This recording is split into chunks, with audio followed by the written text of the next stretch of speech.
एकनाथ शिंदेंना नगरविकाससह 12 मंत्रिपद, सूत्रांची माहिती।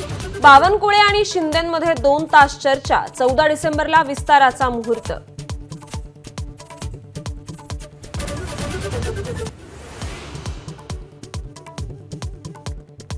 काही खात्यांबाबत महायुतीत समन्वयाअभावी भाजपची यादीही लांबणीवर। दिल्लीतून अजूनही विचारणा नाही, संभाव्य मंत्र्यांचं टेन्शन वाढलं।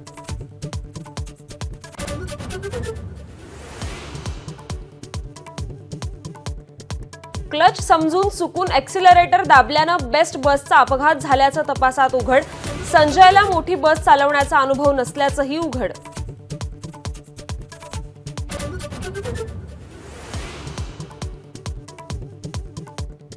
देशातील तब्बल 19 कोटी शेतकरी कर्जाच्या विळख्यात। तामिळनाडूचे शेतकरी सर्वाधिक कर्जबाजारी, पाठोपाठ उत्तर प्रदेश आणि कर्नाटकचा नंबर। सरकारची संसदेत लेखी माहिती।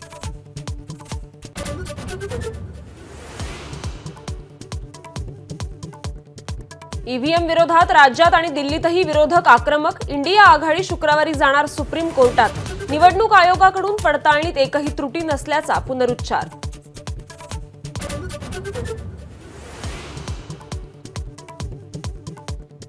दिल्लीत काँग्रेससोबतच्या आघाडीच्या वृत्ताचं आम आदमी पार्टीकडून खंडन। निवडणुकीसाठी काँग्रेससोबत आघाडी होणार नसल्याची आपची माहिती।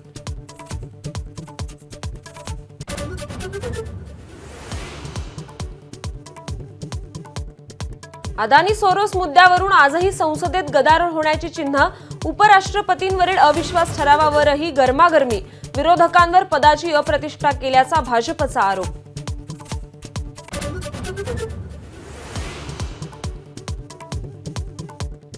पुण्यातील लक्ष्मी रोड आज रात्री 8 पर्यंत वाहतुकीसाठी बंद। पादचारी दिनानिमित्त पुणे महापालिकेचा उपक्रम। विविध कार्यक्रमांचंही आयोजन।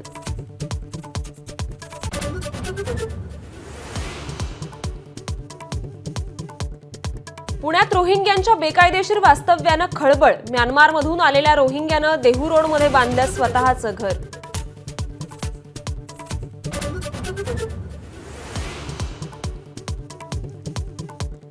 पुण्यात वर्षभरात 18,000 नागरिकांना भटक्या कुत्र्यांचा चावा। भटक्या कुत्र्यांची संख्या वाढली। कुत्र्यांचं लसीकरण आणि नसबंदी केली जात असल्याचा मनपासह आरोग्य विभागाचा दावा।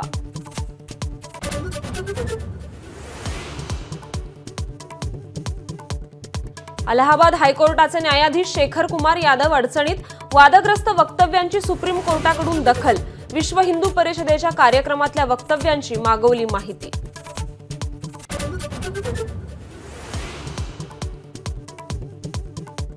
मास्टर ब्लास्टर सचिन तेंडुलकर पत्नी आणि मुलीसह साताऱ्याच्या म्हसवडमध्ये आधुनिक स्टेडियमच्या उद्घाटनानंतर नवोदित खेळाडूंशी संवाद।